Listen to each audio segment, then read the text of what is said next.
Okay, this is a demo for something called Hills and Hollows, and I immediately love this black and white art style. This is beautiful. But let's see what we got. Start demo, please. I don't know what to expect. I don't know what this is. For now. You're on the tail end of a long and lonely drive to your childhood town, Null in Kansas. A small town with a short history. You don't have the fondest memories of Null. But you promised your old friend Danette Harper that you'd visit for the reunion party, and so find yourself returning to the scene of so much teenage angst. Oh boy, don't we all know that. Currently you're feeling anxious, I'll say. You reason it's perfectly normal to feel anxiety. High school isn't easy on anyone. You feel a cloud of foreboding hanging over the whole event. Your heart pounds with emotion as you near the exit ramp and cut away from the highway. The hearse shuddering ominously from the sudden change in velocity. You trundle down the old road. Oh, I am riding a hearse. What? Street lamps are few and far between as you slow to a pedestrian-friendly speed. The sun has set, leaving you swallowed in darkness with only the headlights of the hearse to guide you. There's a strange figure in the distance, huddled over. At first, you assume it to be a deer or another animal, but as you near, it becomes clear that it's a human being hunched over in pain. Yes, investigate. I mean, it would be... I love these graphics, but it would be nice to see the thing that it's talking about. You ignore the creeping instinct of survival in your gut and bring the hearse to a halt, headlights illuminating the figure. Leaving the vehicle, you call out to the person. In answer, a glint of metal flashes in the headlights and the figure begins to approach you menacingly. You back away towards your car, eyes on the knife, and fail to notice someone has appeared behind to block you. They tower over you, clad in purple robes with strange metallic lining. You try to turn, but are rooted in place. Looking down, you see the hilt of something metal buried in your abdomen, blood pooling thick and fast at the wound. You hardly noticed. You were focused on trying to escape. Falling to your knees, everything begins to fade. You collapse sideways, the rumbling engine of the hearse loud as more robed figures begin appearing from the woods. You fight to stay awake, but the pain and the shock is too much. Everything disappears in a swirl of black.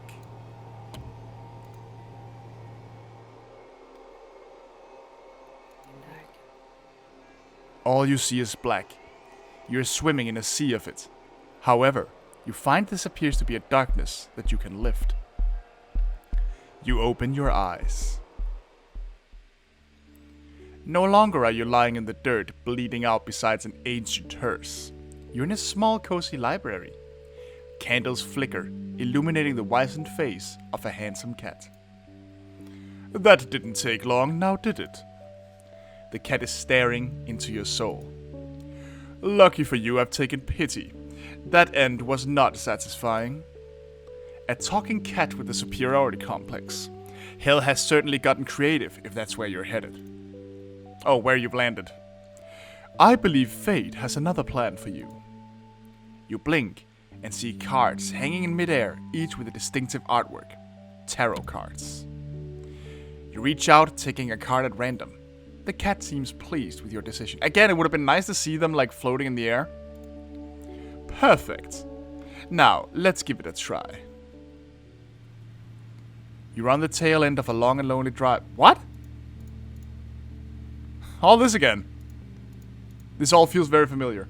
Currently you're feeling anxious, excited, well, terrified. I'm gonna die in a moment. Sweat drenches you as you're flooded with memories of your own death.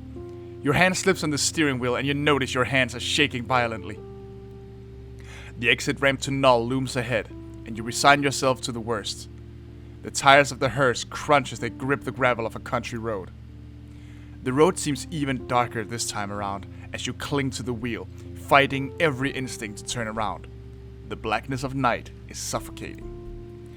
You consciously remind yourself to breathe as you drive.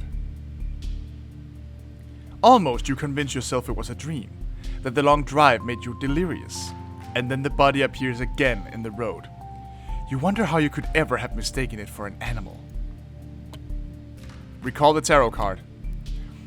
The details are vivid still, but this time around, you think things may work in your favor. You feel a powerful weight in your pocket and withdraw a strange card with Justice inscribed upon it. Invoke justice, I guess.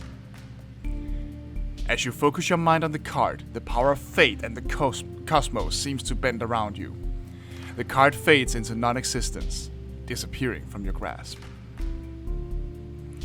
You wonder where the card has gone, but are interrupted as a car honks, making you jump. A cop car is pulled up beside your hearse on the deserted road, the figure in the street vanishing. Evening? The officer tips his hat towards you. It's not safe to linger late in these parts. Move along, please. He waits a moment while your hearse pulls ahead, past where your body so recently lay. The more you try to remember the robed figures, the more the memory seems to fade, stripped from reality. You trundle down country roads, carving a familiar path towards the childhood home of your oldest friend, Danette Harbor. Drifting off into autopilot, you wonder about the implication of the cat and its mysterious cards of fate. You think perhaps you imagined it, or had a fit of hysteria. It wouldn't be the first time. You've arrived at Danette's. She's already outside and walking towards you, opening the passenger's door and sliding in. Hello, my favorite person. Danette is brimming with party energy. It's been way too long. You and Danette have been friends as far back as you can remember. She's always been able to tell when something's bothering you, and uncannily, she demonstrates that power. Danette looks to you with concern.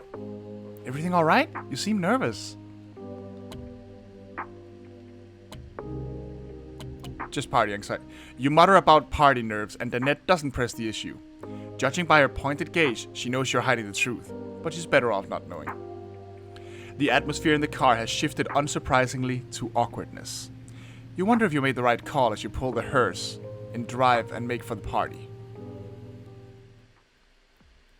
Before long, you're pulling up to the old farmhouse.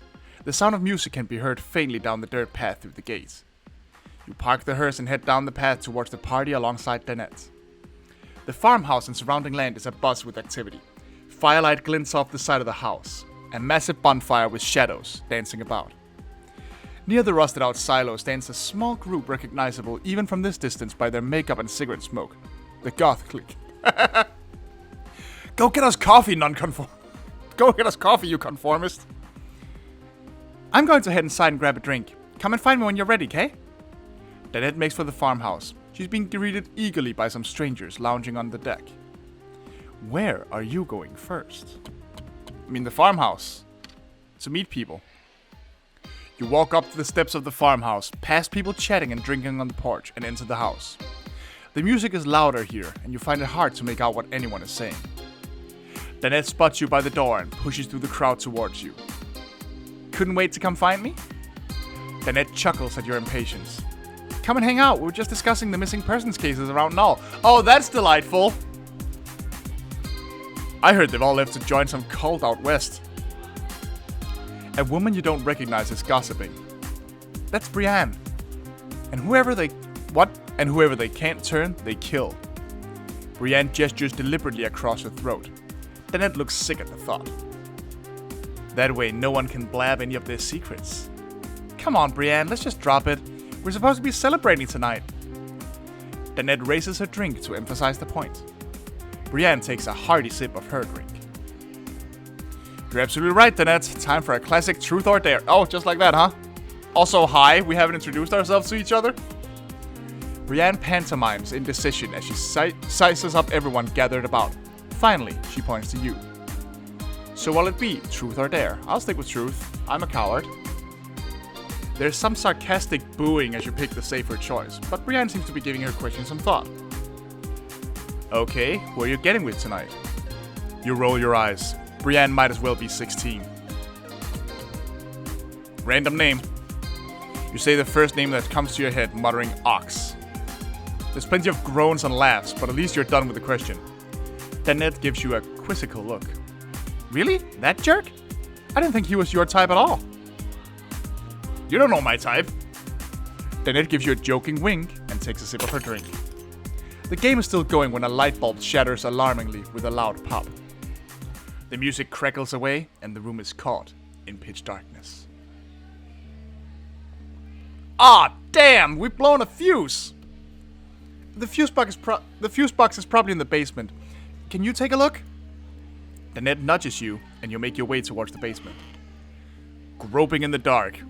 Yeah, that sounds like a party. You found your way to the basement door. It squeaks as you push it open, and you can barely see a foot in front of you, let alone the stairs leading downward. Testing your footing, you creep down the stairs until you feel yourself resting on concrete. You grope in the darkness, again, you horny animal. Hands reaching out ahead in search of the fuse box. Suddenly, a cutting sensation across your hand draws a surprised yell from your lips. What's wrong? Someone is calling down the stairs to you, but you focus on finding the fuse box. Finally, you find it and switch the fuse back on. The house awakens, rumbling as the power kicks back on. It's easier to make out the contents of the basement now. Boxes labeled Xmas decorations, scout paraphernalia, and similar relics are stacked in boxes. A rack of clothes by an old dryer. Your gaze catches the clothes rack, drawn by deep purple and a real metallic shimmer. You dash across the room, pulling down a cloak identical to your attackers. I'll take it. Having one of the cloaks could come in handy. It might even hold some clues about who these people were. You slide it off the rack and carry it under your arm back upstairs. The party is back in full swing as everyone cheers for the power and music, but you duck out of the farmhouse through the side door, stashing the cloak in your bag. Where to next? Let's check out the bonfire, I suppose. In the field sits a flaming pyre. Partygoers clutch and sip at red cups filled with, most likely, alcohol. You vaguely recognize these people, but your attention is drawn to a man standing on a thick stump that has his cup raised high. To the glory years! Okay, Abraham Lincoln, take it easy. Oh, that's Ox. Okay. A man named Ox is shouting, and a few people join him. You recall in years past, Ox maintained a certain level of fitness that you don't really emphasize on because you got impatient and clicked away from the dialogue box. He's also more than a little drunk. A voice greets you from behind. Hey there, long time no see! You turn with a start. Don't mind Ox, he's just drunk. Everyone knows high school is shit. Thank you, Wayne. You got a little something on your face. Wayne hardly looks to have aged a day since high school. Wayne is holding out a cup, offering it to you. You shake your head, and Wayne shrugs, downing the drink in one go. No sense letting it go to waste. Yeah, see, as long as I know there's a cult out here, I'm not drinking any fucking thing that I didn't bring myself. Alright, guys and gals. Ox is calling for attention from his raised stump of a soapbox. Find a partner and get to the woods. Careful not to get lost out there. Wayne explains the game to you. It's hide and seek. Everyone's in teams so no one wanders off too far. Several couples are already leaving for the woods as the leftovers chat and choose partners. You're among the last left and with a groan you realize that Ox and Wayne seems to be the only two left unpicked. Who do you go with? Wayne. He's been nice to me, so why not? You think you may go insane if you had to spend time with Ox. You enter the woods and half-heartedly look for a place to hide. Wayne looks as if he'd rather be back at the fire drinking, and you wonder if anyone stayed to keep an eye on the bonfire. Probably not. Suddenly you hear a scream from deeper in the woods. It sounds like someone may be in trouble. Eyes seem to be following you. They eagerly await your decision. Oh, wait, I have more? See, I don't know enough about tarot cards to know off the top of my head what they represent. Temperance? Do you wish to invoke the Temperance Tarot? Sure. God, every single choice actually frustrates me here because this is such a non-clear-cut situation. I don't know what to expect. Together, you and Wayne search down the path. With a partner in tow, you're making a lot of noise. Your foot kicks something small and plastic. Wayne reaches down, picking the thing up. Oh, neat! It's a tape recorder. Probably someone playing a prank with a fake scream. He hands it off to you, content that the mystery has been solved. You are not so sure. Eventually, you're back by the bonfire. Most of the earlier partygoers has gathered around and resumed drinking.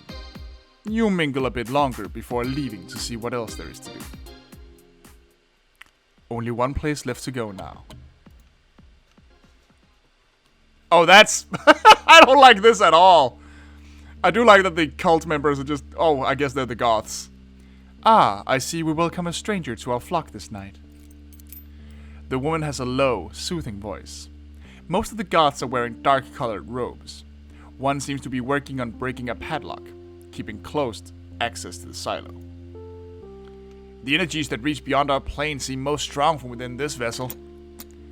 An uncloaked man begins to explain, gesturing at the silo as the padlock finally breaks. Truly, we must take advantage of the moon's position and contact the other realm. What the fuck? The woman rolls her eyes heavily. What Damien means to say is that we're preparing for a good old-fashioned seance. She takes both your hands in hers and introduces herself. I'm Ash. Will you be joining us tonight as we reach into the void? No way. You shake your head and say you're not interested. Ash sighs, disappointed. I suppose some simply can't handle the arcane arts. Damien scoffs, donning his own cloak and heading into the silo. The other cloaked figures follow him. Perhaps someday you will be ready. Dude, I've been killed by cultists once tonight and talked to what I assume is a satanic cat that gave me tarot cards. I'm good on occult shit. Ash trails off, her eyes seeming to look a mile off. She enters the silo, sliding the door shut. You hear clicking noise as it's locked behind her. The night seems to be winding down, leaving you exhausted from more social interaction than you've had in years. A commotion at the barn catches your attention as you notice a large crowd gathered. You join the crowd and hear someone towards the front scream. Anxious and eager, you shove through the crowd. Words escape you as you gaze into the barn. Oh my god! Danette is beside you, looking on in horror. Bodies have been positioned in the barn, a look of sheer agony on each face. Their arms twist upwards as if in praise towards an enormous stag skull hanging from a post. The antlers drip a toxic-looking black liquid. The sludge has already begun to pool around the bodies, and it smells more and more like carrion left in the heat with each passing second. It's all you can do to look, and you wonder who would do such a thing. To be continued. Well then, this is interesting. I feel like I didn't get to see a damn thing of what this game actually has to offer. Not even the demo here, but I'm not replaying it. That was really cool. That was way more well written than I was prepared for. I don't know what any of these items are gonna do. I don't know what any of those choices are gonna mean later, but I'm certainly intrigued, and that was a hell of an image to end it on. Great cliffhanger. I'm gonna have to keep an eye out for this. This was actually really cool. Again, very well written. The Hills and Hollows, folks. Wow, I really hope this one actually sees its way to completion, because this is cool.